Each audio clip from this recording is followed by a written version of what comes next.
Welcome back, you guys. So today's video is going to be some ceiling ASMR. I have about 1,100 square feet of ceiling to skim on this job. I did a bunch of it by hand, like just trowel yesterday. And after sanding the ceiling for 3.5 hours with my giant heavy vacuum sander and then troweling for another 3 hours, I can like barely get my elbow above my shoulder. So we have to do this a different way. And I thought you guys might appreciate seeing the roller and skimming blade method. It's fast, but it's also messy. It has its pros and cons. And I think it's actually a great method for beginners because it takes a lot of the hard part of the work out. Here is the skimming blade, by the way. So we are able to do this entire thing from the floor as opposed to on stilts with a trowel. And the great thing about this method, I think, is that it makes like getting a really nice skim job on ceilings possible for beginners because it takes the hard part out of the job, which is like applying the mud and also wiping it off nicely. We got a little crusty right here. Okay, so applying the mud, roller. This is just, I think it's a 5/8 nap roller. I usually use 5/8 3/4. Doesn't matter that much. You just need a roller. I've got my mud mixed on the runnier side. This is about how I would skim something out. It's definitely a bit on the wet side. So here's the tricky part. You got to get a lot of that excess mud off first. And then you can see this huge blob. We're going to be chasing that to try not to get that on the floor.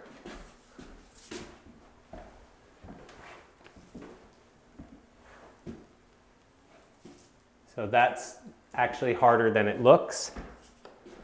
I'm just going to dip the corner in real quick to get a little bit more mud in closer to the corner. And I stay away from the corner. I don't go right into the corner when doing this. Or you do that, among other things.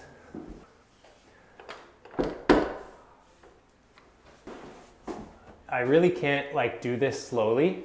If I try and talk and explain it and do it slowly, I'm going to be wearing more of this than on the ceiling.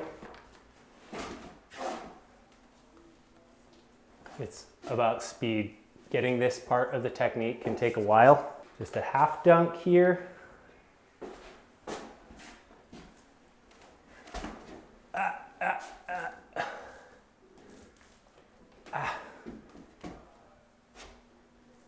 So it may be easier. I'm trying not to get too much into the pot light. Not because it matters when it goes into the pot light, but it's because you'll get a huge blob on the edge of it that'll fall down. That's why. I think I'm gonna take off my sweatshirt in a minute here. I'm getting kind of warm. So I was just chasing the blob there. That was the only reason I did that. I'm actually just trying to fill in this spot right here. So at this point, what we're going for is even coverage. You can get a pretty long section done at a time. So, there it goes. I was trying to chase that. God, it's messy sometimes. I hate it. Honestly, the only reason I'm doing this is because my shoulder is blown out. I actually can't stand how messy it is. I think it makes it easier. Almost done here. Can almost start smoothing it out, but we got to get it more evenly dispersed. So one thing you can do is when you have a lot of mud in one spot and not enough in one spot, you can push harder and it drags it. See how it's building up there? And then you can redisperse where that mud is. Like there's lots here, so I'm pushing a bit and then just redispersing it a bit. That's probably good. But I want a little bit more in the back here, in this corner. A little bit further back, closer to the wall. Okay, we're good. Let's keep it tidy. Okay, we ready for the fun part finally? All right, so first I take a bit of the excess and I go back into the corner.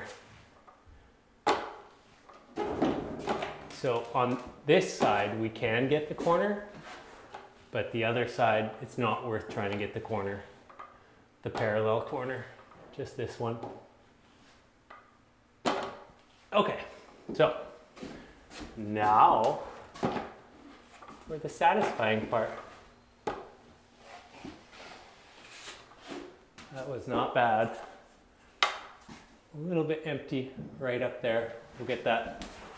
There's a couple things you can do. You can put a bit of mud there.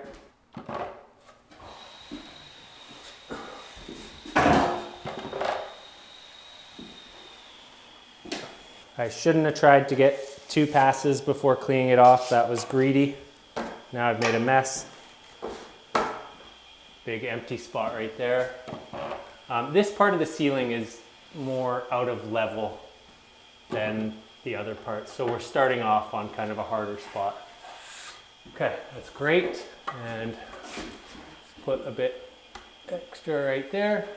I got the consistency really good though.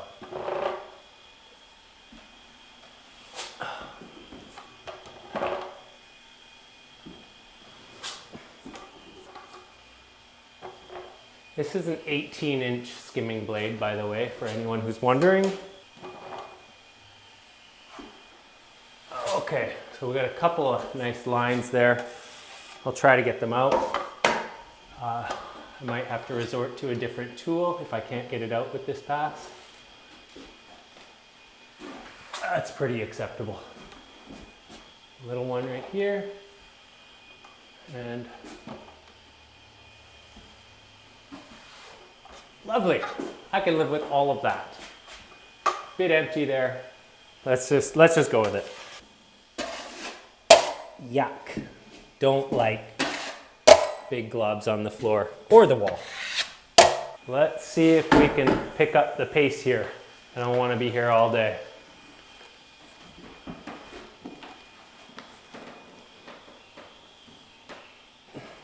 I'd say I spend a lot of time fussing on getting a really even spread.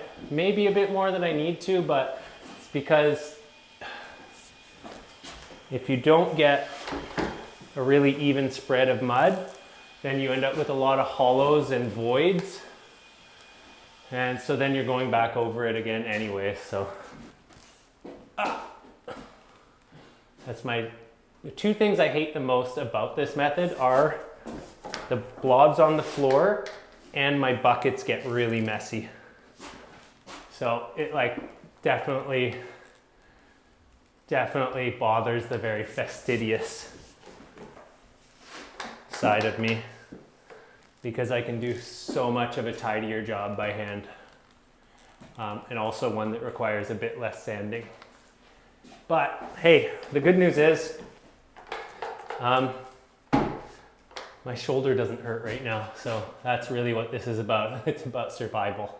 It's about surviving this huge job. We've got 1,100 feet of ceiling to skim. We hung 60 12-foot sheets of drywall and 20 8-foot sheets, and then it was also super cut up and patchy. So this has been a massive job, and when you're doing a job this big, it's really about pacing yourself and surviving it. Okay, that's pretty good. You can do that second part.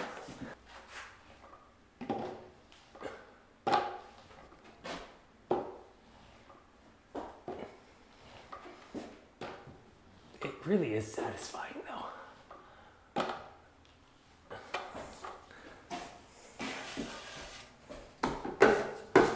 So they do make bigger skimming blades. I have a 32-inch one, but what I find is that it spreads out too far and I start getting lots of hollows and lots of lines. So I think a 24-inch would be perfect, but I only have an 18 and a 32. And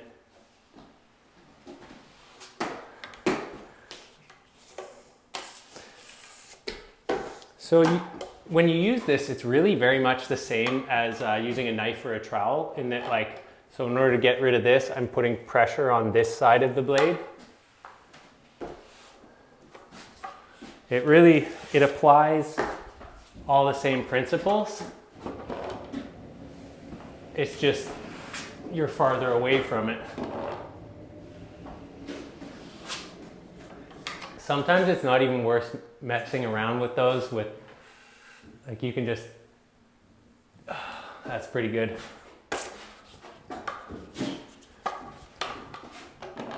Like you just need a smaller blade to be able to get into the nooks and crannies. So there's like a hollow like I was talking about, and the wider the blade, the more hollows you get. Just like how in order to get rid of the line, what I did was I used the 6-inch knife. Had to go to a smaller tool to get rid of it.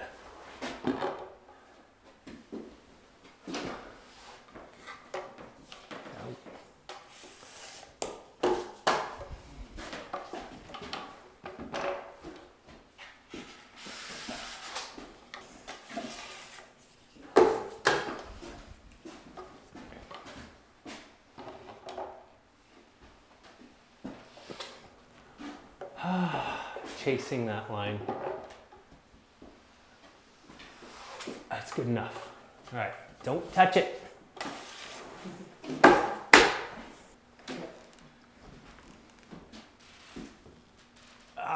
Yeah, it's coming. Sometimes there's just no avoiding it. And so the best you can do,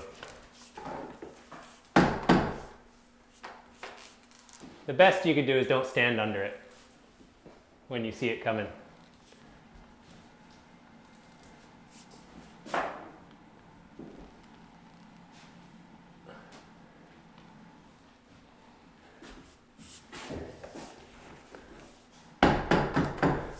I think when a lot of people do this, they think that because they're using a roller, that you need to have the mud way thin down, because they just like, okay, paint roller, paint. The mud should be really watery. But like I was saying, I have this about the same consistency as I would be coating with anyways.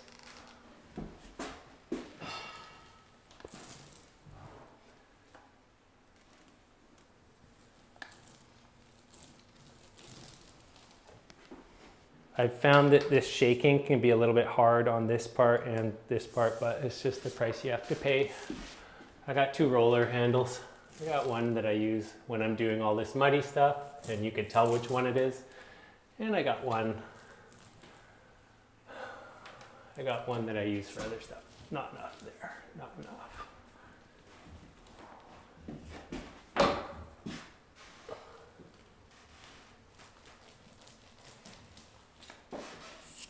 Housekeeping.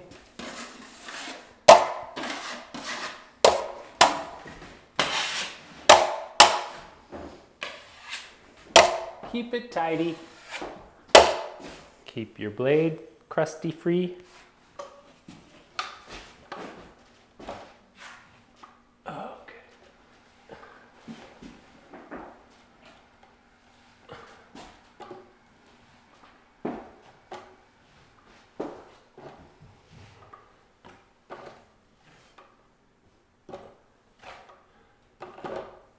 Okay. It looks a little dry there. Yeah.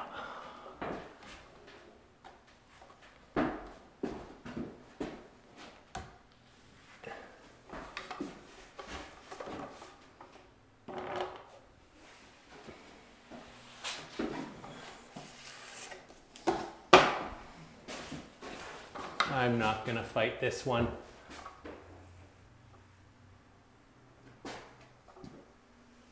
There we go, good enough. So the one thing that does get sore when I do this is my neck. Not quite as bad as painting because I spend more time looking up and down, but definitely this Not so bad on the shoulders, quite hard on the neck. I'll come back to that one.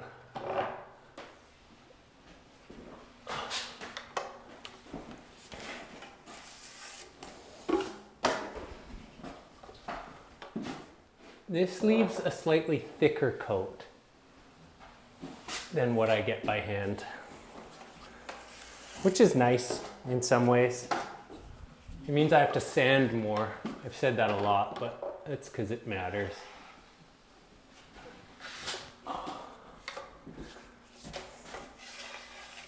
It helps being tall.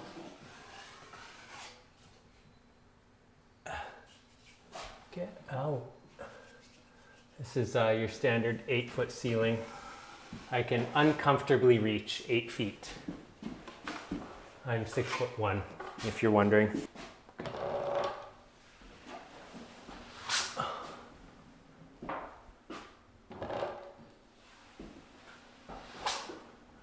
Good enough. Good enough.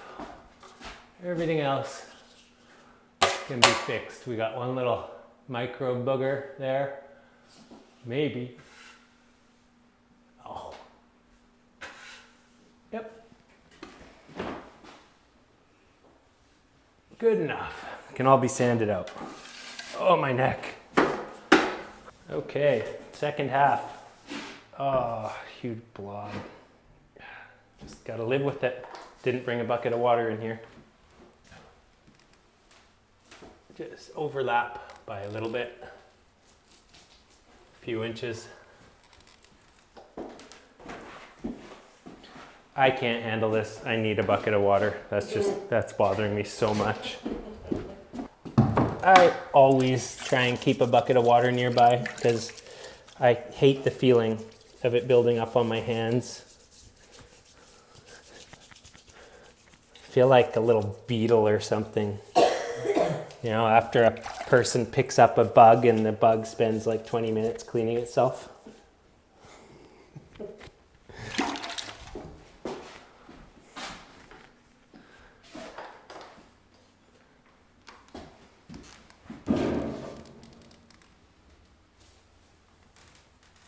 That was too much, too far. I want it back. Right there.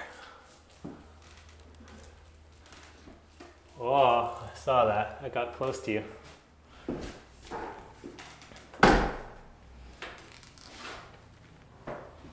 Ow, ow, ow, my neck. Yeah. It's, if there's one certainty in drywall work, it's pain. Oh, see, that's what happens when you just go over it all carefree.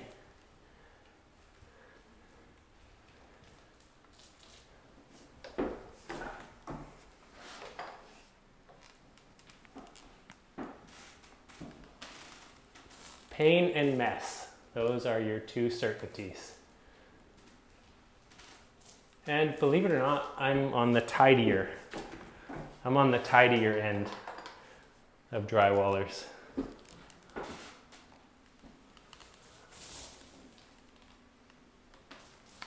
That needs more. Just a little dunk.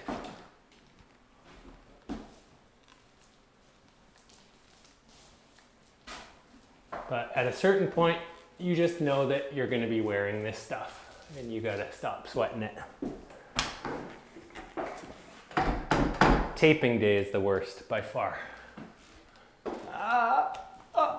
Yes. Almost lost it.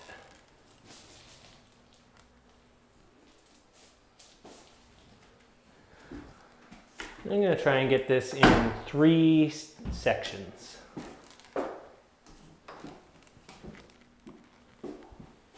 You know, I've often thought, God, this job would be so much easier if I did it with a second person, but I'm just like, I'm unwilling to go through that other person, their learning curve with the roller. Like, I can't. It's bad enough just with me, but I just can't bear watching the pancakes falling on the floor. Because even when I do it, I make a mess. And I'm pretty fussy. But like, I remember learning to do this. Oh, it's just nonstop pancakes on the floor. Big ones too, like really big ones. Well, I guess we could actually, that's probably good enough. Don't want to get too far ahead of myself. But maybe a quick bit of housekeeping.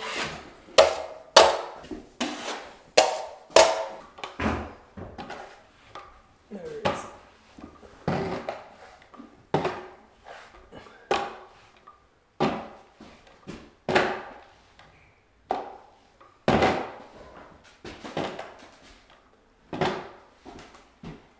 It's pretty amazing, like, what good results you can get from what would appear to be such a unrefined tool.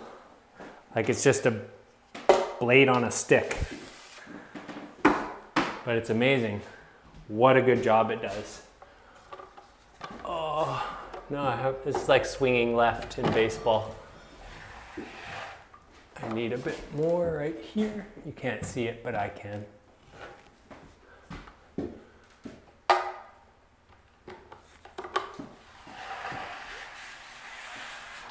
Oh, the bracelet. The worst is when it falls like, and it just covers right there. Or in here, and your sleeve keeps touching it. That's a really bad one. And I know somebody's thinking, what about when it falls on your face or in your mouth? Yeah, happens all the time. Tastes like chalk. Good enough. Tastes like chalk. It happens to me multiple times every job. Multiple times every big job. I know it's happened once or twice in videos.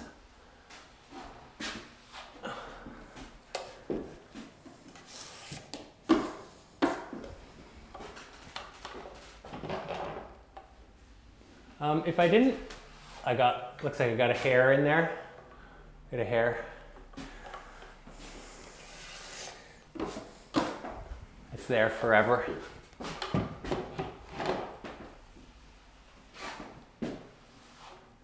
Ooh, crusties. Ah, that's the best case scenario.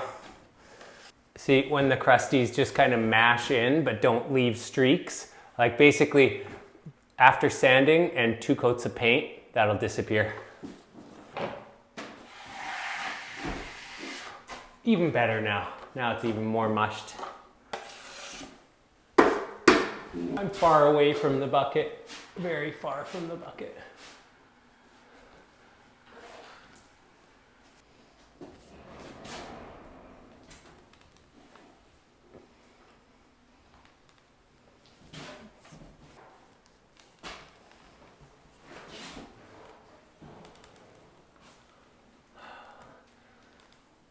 You know, I was talking about just the whole process of training somebody with drywall in general. It's too painful. First off, most people don't want to do it. And I could never blame anyone for that. But it's one of those things where like, they just make so many mistakes. Like there's very few things that you can actually put a new person on in drywall and not just be losing money. And finding people that are actually capable of doing this kind of work is also much more rare than you would think. And I'm not trying to like toot my own horn or something, but it takes a level of athleticism, like the movements and everything required to do this take like a kind of physical intelligence that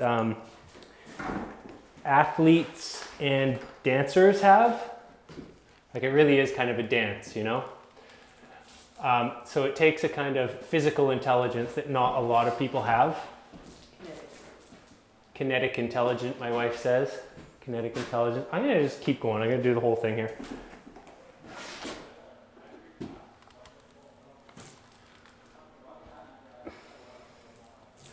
And it also requires you to not have a lot of other things going for you in order to make you actually stay in it. So my advice for anyone wanting to get into drywall is don't have any other applicable skills.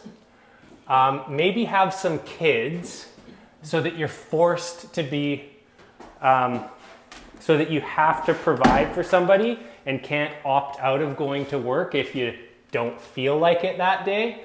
That's a really good way to ensure that you go to work every day. And what else? Oh, and not mind menial, mind-numbing work. So I'm actually the kind of person that enjoys repetitive work because I always have a lot going on in my mind. And this kind of work allows me the time and space to chew on things. So I'm always thinking about stuff. And I don't have like overly complex work interrupting my thinking.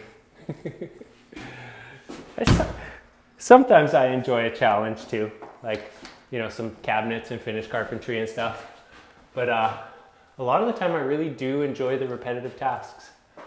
And it's hard to find people like that who are able to just like grit it out on long, mind-numbing tasks. I think that, like I said, so there's a lot of demands there. So probably the best way to describe it is the work is very meditative. So in order to do this, you need somebody who's physically intelligent, doesn't get bored too easily,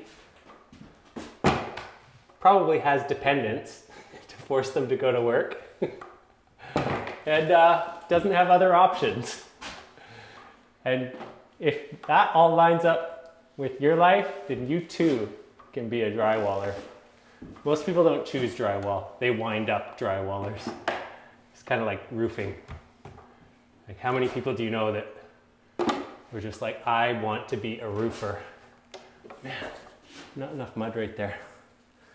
You know what I mean? Some jobs people choose, some they wind up in. I don't know why I chose this.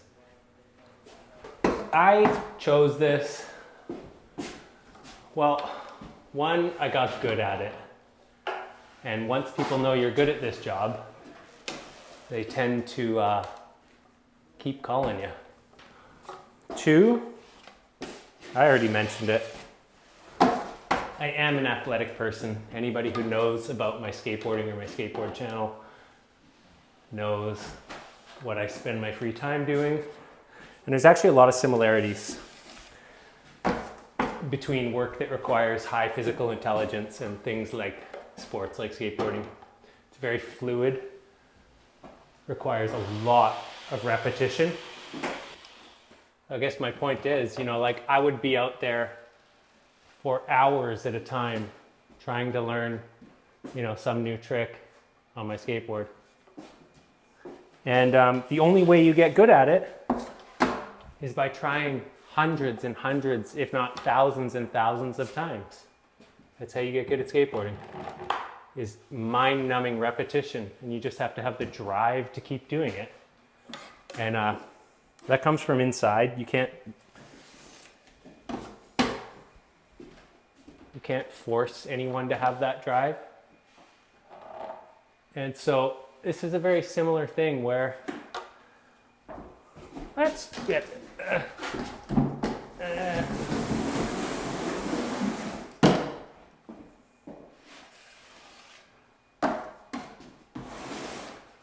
this is a very similar thing. So believe it or not, I am continually still getting better at drywall. That's something that I actually enjoy about it, is like, because I'm still in the field, I'm not just like a retired YouTuber. I'm always getting better at this.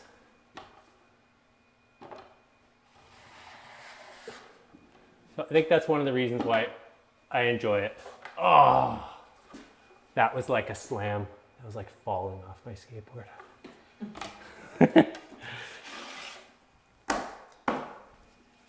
But I enjoy something that that keeps me engaged in that same way, right? Just like I'm out here and I'm doing the same things over and over again, and every job I'm getting better. I guess that's quite different from most trades.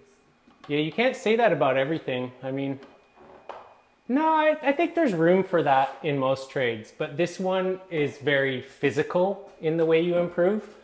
Another trade that's really actually good for that sort of thing is like framing and formwork. Certain types of carpentry are actually really good that way. That's why I always really enjoyed framing and formwork, because it involves, to be good at it, it involves a level of athleticism to be efficient. And so I always loved that. Anyways, that's that. Oh, except for that. Walked away from that a while back. Let's finish it so I can stop looking up. Can't wait to look down. Oh man, I think I'm gonna let that dry. Oh, so close. We're almost done. We are almost done. All right, so this is where you gotta know when to fold them.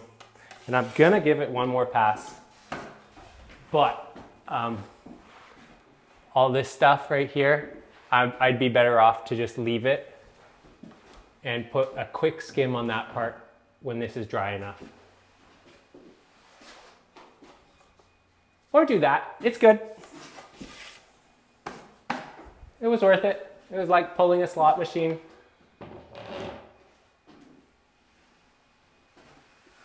Oh. Now that one, we are not gonna get with the blade, I guarantee you. But we will like that. Oh, there's one more right there. This is also knife material.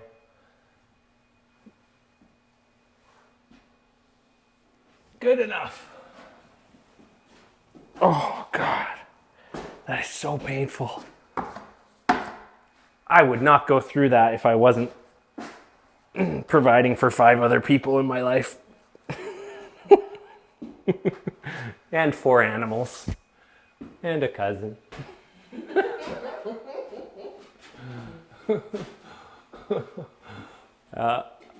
I've accepted a heavy load, but it's good. Life's good. There you go. That's a ceiling. Let's get this back here so you can see the whole thing. Oh, that's ugly. Make it go away.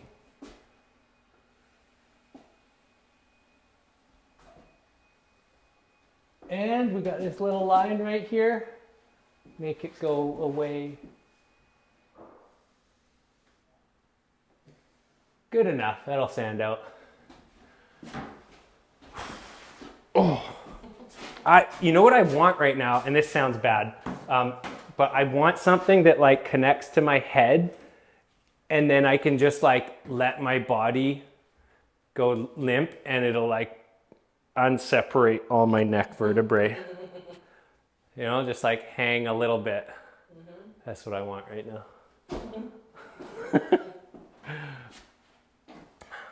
There's one last thing you guys are probably wondering. I'm sure you're wondering about the corners. I'll try and show you really quickly what we do on those. I'm gonna really dangerously step on my bucket like this for fun. But yeah, we've got this. So normally I'll wait till it's fully dry, but I wanna show you guys. So when it is a little drier than this, I'll come in here. See, I have to be careful. More careful than I want to right now because it's still fairly wet. But you just come in and you coat it like a regular angle.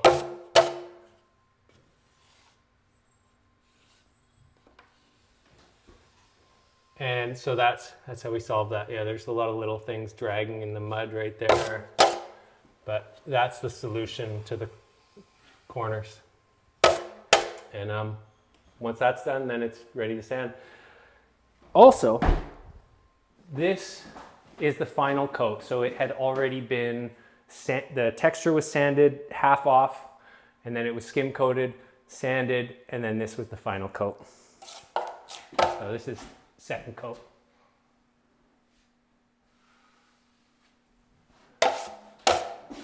That's ugly.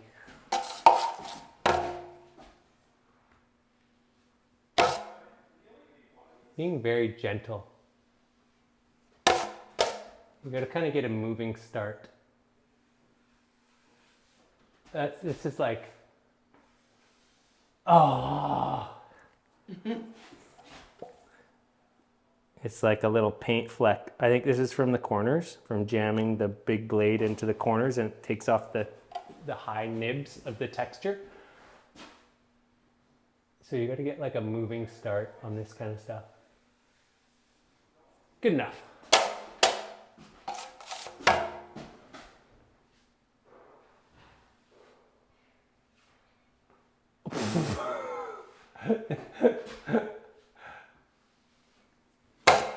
Stop it. It's only getting worse.